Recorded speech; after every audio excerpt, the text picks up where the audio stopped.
You're supposed to be here. A woman, her eyes wide open and mouth painted bright red, shouts as if yelling, glaring down at me. I suddenly feel anxious and desperately ask questions, hoping to dissipate this feeling. Where is this? Did we come to play at this house? We're going in together, right? But the woman, with a shout of "Shut up," continues to glare down at me. And hidden in her shadow, a man looks on emotionlessly with pitch-black eyes. These two unemotional people are my parents. Parents who abandoned me 30 years ago when I was just 6 years old. That day, taken abruptly to an unfamiliar place, in front of an unfamiliar house. Just minutes before, I was excited about my first outing with my parents. As pressing the doorbell, my mother, as if fleeing, turned her back and headed for the car. Realizing I was being left behind, I clung to my mother's arm, begging, "Wait. I'll come with you." But she shook me off as if I were something filthy. Without a second glance at me, struggling and unable to stand on the road, my mother got into the car and drove off. The smell of the car's exhaust fumes intensely stung my nose. Trying to stand up and chase after the car, I struggled, but it was difficult for me to even stand up since I was born with only one leg. While I struggled to stand up, the car quickly disappeared out of sight. I was trembling with fear, unable to move. I was struggling to breathe, it's suffocating. I wanted to go home, wondering where I was. This is my last memory of my parents when I was 6 years old. It's been 30 years since I've seen them. And I have no intention of seeing them again. Protecting this life is my priority now. I can do anything to protect our family's peaceful life. And I'll become so happy that I'll forget all about that day. My name is Chloe. I was born without a right leg, but I've managed to live happily for 36 years. I've been able to pursue a job I love, and every day is fulfilling. All thanks to my grandfather. I don't feel grateful to my parents at all. The reason is that they abandoned me. My mother called me a monster. I don't have many memories from when I was young, but sometimes I can't help but remember my mother's back. Maybe inside the house, by the window of a dimly lit room with the red curtains slightly swaying in the breeze, I lay on the floor. Thirsty, I lost my balance trying to go drink water from the tap and fell. As I collapsed, my cane rolled away. Back then, I couldn't attach my prosthetic leg by myself, so when at home, I used a cane for balance and mobility. Since I didn't have much strength in my arms yet, I couldn't stand up and, wanting to retrieve my cane, I reached out for my mother's help. However, she turned her back on me, not even glancing at my outstretched hand begging for help. My mother couldn't bear the fact that I was different from other children. Back then, I believed it was my fault I wasn't loved. My father was hardly ever home, so my memories of him are even less than those of my mother. On the rare occasions he was around, he acted as if I was invisible. Even when I was struggling to climb stairs or couldn't reach the tap for water, he walked past me, or just watched TV in the living room. He was indifferent towards me. When I drew a picture of him and said, "Look, I drew you, Daddy," he would just respond with a faint "aha." Whether I invited him to eat together, "Let's have dinner, Dad," or showed him something, "Look, Dad," the answer was always just "aha." That was all he ever said anyhow. I don't remember ever making eye contact with him. In my memories, his eyes are always just black voids. The presence of such an indifferent father must have, in some way, influenced my mother's feelings towards me. Growing up ignored by both parents, and just before starting elementary school one day, my mother said, "Chloe, we're going out today." I hadn't attended kindergarten or daycare, and our outings were minimal, so the three of us had never gone out together. "We're going far, so take this," she said, handing me a bag with a few clothes. Until then, she had been so concerned about my appearance that we never even went to the park, so being told we were going on a long trip thrilled me, and I was excited about where we might be going.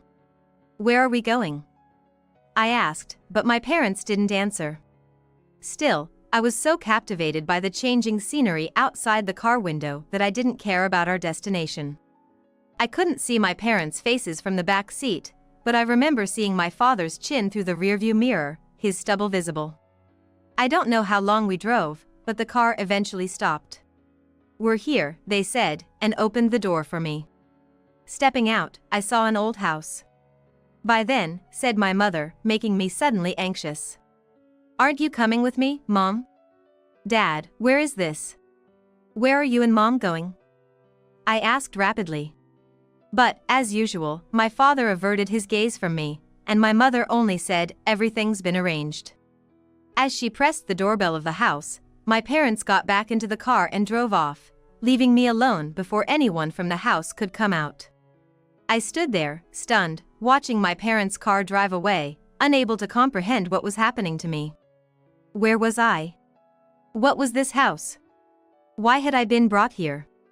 Overwhelmed by anxiety, fear, and a sense of loss, my thoughts froze when I heard the sound of the front door unlocking.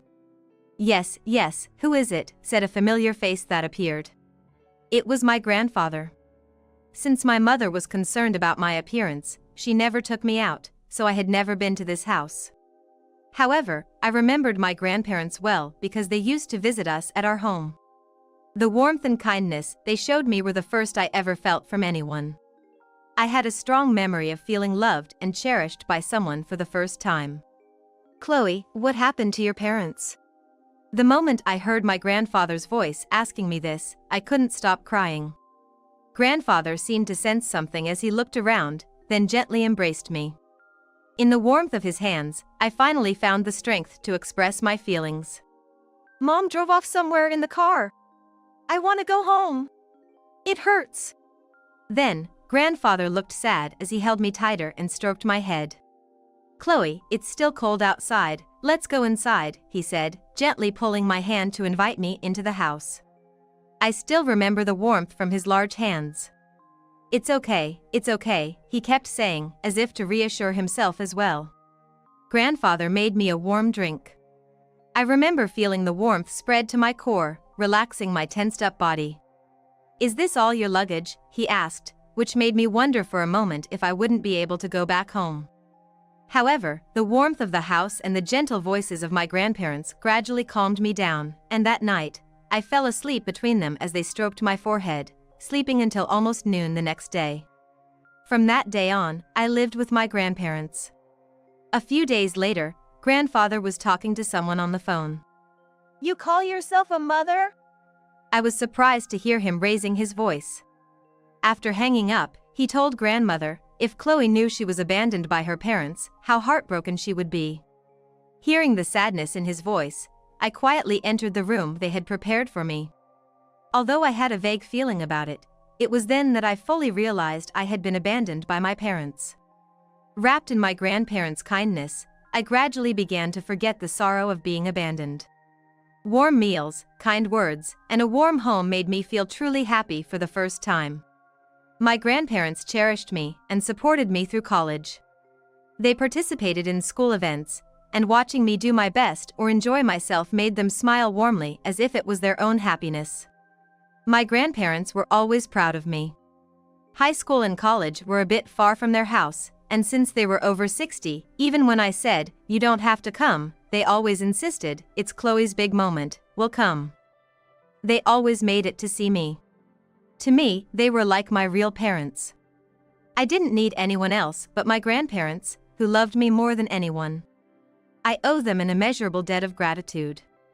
I decided I would definitely repay this kindness when I became an adult. After graduating and getting my first paycheck, I prepared a meal and gifts for them. "We've never been to such a fancy place before," they said, slightly embarrassed, and their smiles made me so happy I started to cry. Toasting with my grandfather, he said, blushing, "I never thought I'd get to drink with Chloe. What a joy. Thank you for sending me to college. I was never lonely because you were always there for me, and I was so happy you came to all the events," I told them. "Your smile is what gives us energy. We did it because we love you," grandfather said, waving his hands in front of his face, trying to hide his embarrassment. His eyes seemed a bit teary then. When I gave them the teacups I bought as a present, they laughed, "We can't use something so precious that Chloe worked hard to buy." They held the teacups, looking at them for a long time. It's been 30 years since my parents abandoned me. 30 years since I started living with my grandparents and became a family of 3. Since becoming a working adult, I've been determined to repay my grandparents, working tirelessly. Even if it meant cutting down on sleep or having no free time, as long as I was working towards my goal, I didn't mind the hardship. My 20s and 30s were fully dedicated to my job. If it paid, I took on any kind of job. Instead of spending on my own entertainment, I chose to save the money. This year, I finally achieved my goal of purchasing a high-rise condominium close to a station for the convenience of my elderly grandparents. They seem satisfied with our life in the condo, and we've been enjoying our peaceful days. While thinking about what to do next to make my grandparents happy, something unexpected happened. One morning during a holiday, while having coffee with my grandparents in the living room, the doorbell rang. The monitor showed a middle-aged couple. I had no idea who they were, but grandfather peered over and showed clear anger. "What are you doing here now?" His voice made me look at the monitor again. Those eyes, I remember them. The mother who always turned her back on me but glared with wide eyes when angry, and the father with the dark eyes. "Go away. We have nothing to talk about with you." Grandfather said so, and then turned off the intercom. He went into his room, but the parents on the monitor didn't seem to be leaving. Ding dong, ding dong, ding dong. The doorbell rang over and over again, and the monitor showed other residents of the condo looking suspiciously from behind. Thinking that this could inconvenience the other residents, I decided to handle the situation. "There's nothing to talk about, please go back," I said firmly, but my mother wouldn't back down. She was staring intently at the monitor. Her large red mouth seemed almost capable of devouring someone. Beside her, my father, a shadowy figure with pitch-black eyes, muttered something incomprehensible. "I won't leave until you talk to me. Let me in the house right now." Despite being at the entrance, my mother yelled without concern for anyone else. "I've told you, we have nothing to discuss." I tried to refuse again, but she eagerly cut in. "Really? If you moved to a condo like this, you should have at least told us. If I hadn't heard it from Uncle Sam, we wouldn't even know where you're living now." The way my mother complained was all too familiar. Uncle Sam is my grandmother's younger brother. My grandmother had only one sibling, so we gave him our contact information in case of emergencies. We hadn't detailed to Uncle Sam that my parents had abandoned me, because he lived near my parents' home. It was out of consideration to ensure that no harm would come to Uncle Sam by talking about the situation. "Really? I had to pretend to be Uncle Sam's niece to get your address from him. He's seriously hard of hearing, so he didn't realize it was me and went on about how happy he is that you're living in such a nice place." What's so funny? Despite engaging in something akin to fraud, my mother spoke with a hearty laugh, as if she had lost any sense of being a person. "If you're earning enough to live in a place like this, you should be providing for us," she said, as if it were the most natural demand. "I can't give you any money," I replied, and her expression instantly turned sour. What? What did you just say? Who do you think raised you?" she exploded in anger. "My grandparents raised me," I told her, and she cursed, "You ungrateful wretch. Do you have any idea how hard it was to raise someone like you? You owe us for the money we spent raising you to adulthood. It's only natural to repay your parents."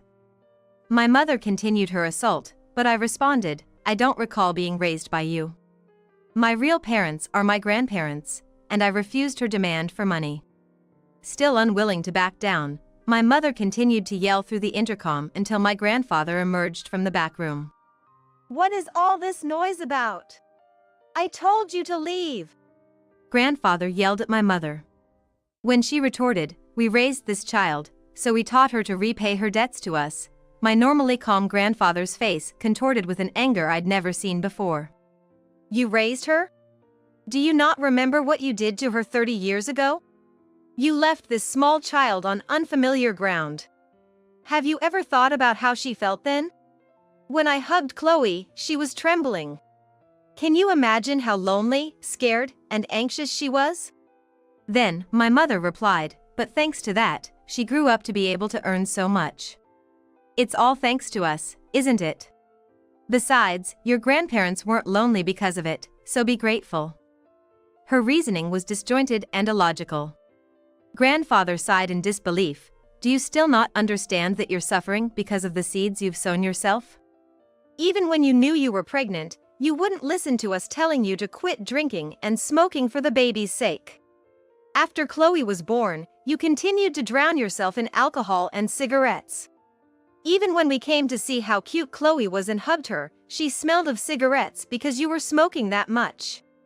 When my mother moved slightly, the smell of cigarettes wafted through the air, and with it, memories of my childhood home began to resurface in my mind. The red curtains swayed with the breeze, bringing with it the smell of my mother's cigarettes. Turning around, I could see the glowing tip of a cigarette at my mother's lips, lighting up red with each breath she took. As I tried to walk, I stumbled over several cans and bottles of alcohol scattered at my feet, falling over. The pink carpet slowly turned red as it soaked up the spilled liquor from the fallen bottle. It resembled a sea of blood. Whenever the alcohol spilled, my mother's eyes would bulge and redden with rage, and she would scream and throw cans at me. My father was indifferent, even if cans were thrown at me or my hair was pulled. He just sat in the dimly lit living room, piling more cigarette butts on an already overflowing ashtray. A haze of gray smoke lingering behind him. Occasionally, ash would fall with a soft thud from the overflowing ashtray. As these memories came flooding back, and the faces of my parents became vividly clear in my mind, I felt nauseous. What's the big deal? There are plenty of people who smoke and drink. Why am I the only one being blamed? My mother retorted unabashedly. Yes, there are many like that in the world. However, you often neglected Chloe's care because you were drunk. You wouldn't even notice when she fell because you were sleeping, or you left her hungry without providing meals. Right? Chloe was always covered in bruises, and it was so bad at times that the neighbors were concerned and reported to the office. Have you forgotten that we had to move because the rumors had spread? My grandfather countered like this, leaving my mother speechless and resorting to demanding, just let us in already. It's ridiculous to have this conversation standing out here without even showing our faces. At that moment, a police officer appeared from behind, asking, what's going on here? We received a report from a resident about a suspicious person and arguing, the officer explained. It seemed a resident who had been watching from behind had called the police after seeing my parents pressing the doorbell repeatedly. It's just a family dispute, we're fine, my mother insisted, but grandfather said, they're demanding money, please take them away. The officer seemed unsure how to handle the situation. My mother would be determined not to back down without getting my money. Considering the safety of my elderly grandparents, I too informed the officer. I'm being extorted for money. My mother protested loudly, I am this child's mother. Indeed, she is my birth mother, but the parental relationship broke down 30 years ago when she abandoned me, I responded. We were just asking them to leave because they're not residents here and are causing a disturbance. Remaining calm, I explained the situation, but my mother couldn't contain her anger in front of the officer, shouting, this ungrateful monster of a daughter. Be grateful just for being born. Living in a place like this despite your looks, I won't hold back once you come out. My mother grew increasingly violent, kicking at the entrance's automatic doors. Watching my mother's rampage, the police officer intervened, and my father muttered, gimme a break. I watched as the police officer, telling my mother to calm down, escorted her away, saying, let's go to the police station. Following behind my mother, who was being escorted away by the police officer in a semi-forced manner, my father appeared significantly smaller than before, with hunched shoulders and his hands fidgeting weakly as he walked. Later, the police contacted us to explain my parents' situation. After abandoning me, they attempted to start a business with an online shop, but without any sales or operational skills, my father having only office work experience and my mother disliking work, they failed miserably. Consequently, they were in significant debt and had sought financial help from me, their daughter. The situation was resolved with a warning from the police at that time, but they returned later. They had watched our apartment from a park across the street all night, demanding, we've been waiting all night, let us in. We'll leave if you give us money. And even they left letters demanding money. Pay up. Deposit money into this account. Don't forget the debt you owe me for giving you birth. You're really not worth living, and so on. Eventually, their demands escalated to coercive tactics, like signing as a guarantor for their debts, prompting me to consult a lawyer. We discussed pursuing legal action for extortion and emotional abuse. The lawyer prepared an official document against my parents. They must not approach our family in any way going forward. They must not demand any money.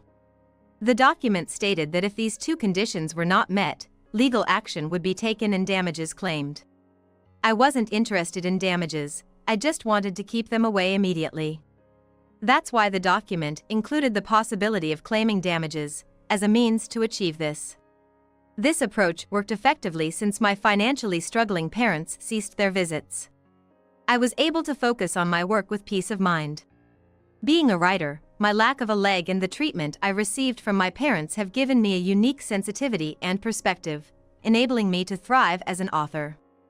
Above all, the immense love I received from my grandparents has been a significant source of inspiration for my children's literature, allowing me to create works that convey warmth and humanity to children. My children's literature is said to have the potential to carve out a new niche like never before, and it has recently become a topic of conversation. As a result, I've been asked to make appearances in the media as Chloe, and the opportunities for me to show my face and participate have been increasing. Although I personally don't use social media, in recent years, the pasts of public figures have a way of being unearthed from seemingly nowhere. I've become one of those figures, with my story of being abandoned by my parents and raised by my grandparents spreading widely without my consent.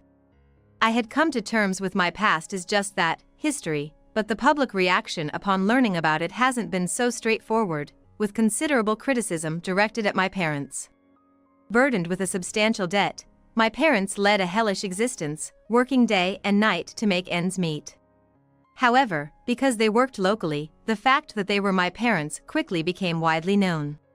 The scrutiny and judgment from society about my upbringing were immense, and my parents faced disdain at their workplaces, leading to an uncomfortable work environment for them.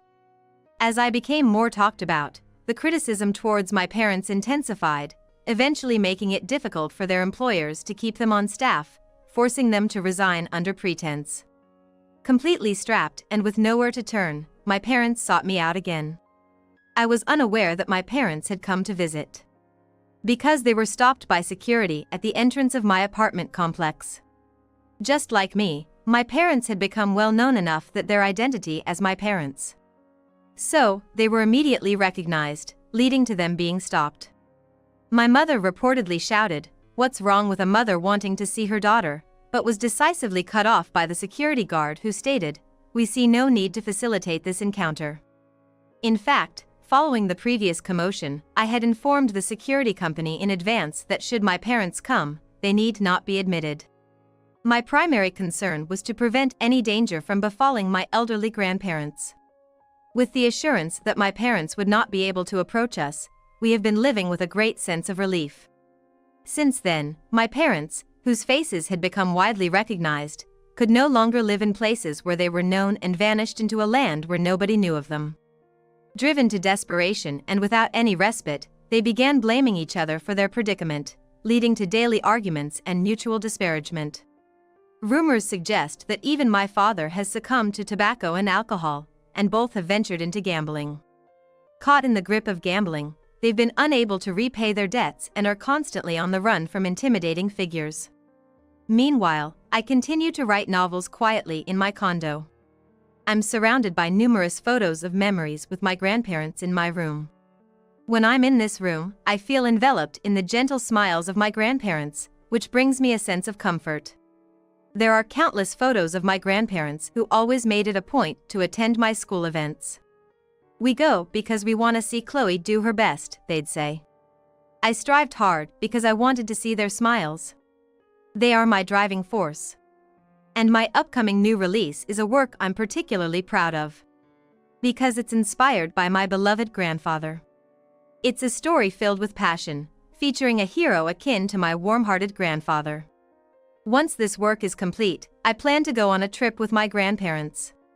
The warmth of my grandparents is always at the heart of my work. And when a work is completed, I perform an act of gratitude towards them. This is because repaying them is also a reward for myself. They may have aged, but they remain remarkably active, enjoying daily walks and tea parties with neighbors.